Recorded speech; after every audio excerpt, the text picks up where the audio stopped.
So just how momentous is Benedict's decision to resign? Well, the last time a pope stepped down, Henry V was about to fight the Battle of Agincourt. So why this pope and why now? Benedict says he's simply too old to go on. At the age of 85, he no longer has the strength to fulfill the duties of office. Nevertheless, his decision has left the Catholic Church across the world reeling. Our international editor, Lindsay Hilson, has this. Atamen in mundo nostri temporis rapidis mutatioibus subjecto. In today's world, with its rapid changes and questions, he said in Latin, strength of mind and body is needed. In the last few months, Pope Benedict said he had felt both begin to fail, so he would step down. Ultimis mensibus in me modo tale minuitur ut incapacitate meam. Taken aback, they scrambled to respond. Santità, amato e venerato. Your Holiness, loved and revered successor of Peter, your heartfelt message has resounded in this hall like a thunderclap. We heard it with a sense of bewilderment, almost disbelief. This morning's meeting of cardinals was supposed to be the everyday business of choosing saints. No one was expecting this. The Pope looked frail, although his voice was clear as he gave the blessing. Pater et Filius et Spiritus Sanctus. It's nearly 600 years since a pope stepped down. In 230, Pope St. Pontian became the first pope to resign after being exiled to work in the salt mines. In 1045, Pope Benedict IX resigned, having been appointed and deposed twice. In 1294, Pope Celestine V resigned to return to monastic life, and finally in 1415, Pope Gregory XII resigned after a struggle for power with the anti-pope in Avignon. Pope John Paul II, Benedict's predecessor, died aged 84 after being incapacitated for some time.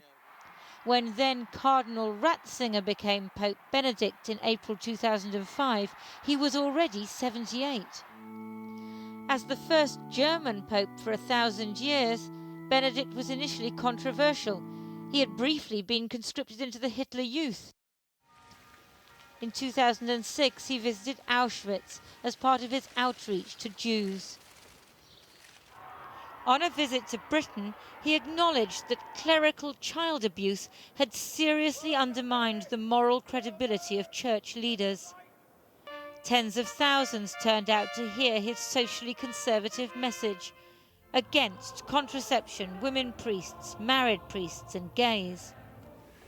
Last year, he pardoned his butler, who had been convicted of stealing Vatican documents. The butler said he was protecting the Pope from corruption and intrigue. The Vatican Bank has been accused of money laundering. Benedict telephoned his brother to tell him he planned to resign, but seemingly no one else. It was not a dramatic discussion. He just told me, saying he suspected I wouldn't be happy about it. But there was no drama. He just said it naturally and neutrally. Last November, Pope Benedict appointed 6 new cardinals from the developing world. They'll have critical voices electing his successor. Cardinal Mark Huillet, the Canadian head of the Vatican Office for Bishops, is a frontrunner. Cardinal Peter Kodwo Appiah Turkson of Ghana is supposedly more liberal. Many of us want a new pope who is full of vigor, full of vision, and possibly who hails from those areas of the world, Latin America or Africa or indeed Asia, where Catholicism is a grassroots movement, is about progress and humanity, and is not just an academic exercise. One of Pope Benedict's first acts was to abolish the concept of limbo, which inspired Renaissance painters, announcing that unbaptized children will no longer go to that in-between netherworld. A sign maybe of his struggle as a theologian, trying to understand ordinary Catholics living in the modern world. Lindsay Hilson. Well, now, what happens next? Well, at the end of this month, Pope Benedict XVI steps down. The Catholic Church will then be without a leader until the middle of March, when over 100 cardinals will meet in secret to begin the voting process to elect the next pope. The Vatican hopes one will be chosen by the start of Easter week on March 24th. Well, now, just before we came on air, I spoke to the Italian journalist Claudio Lavagna. I asked him if it was a shock or a surprise or both.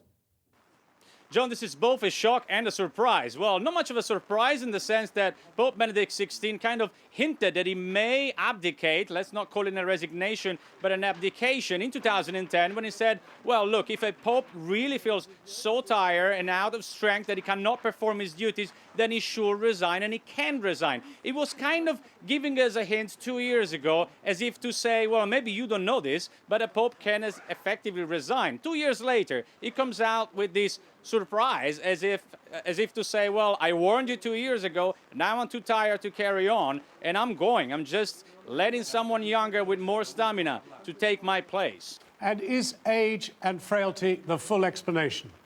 Well, that's his explanation. He said that he just doesn't have the strength anymore.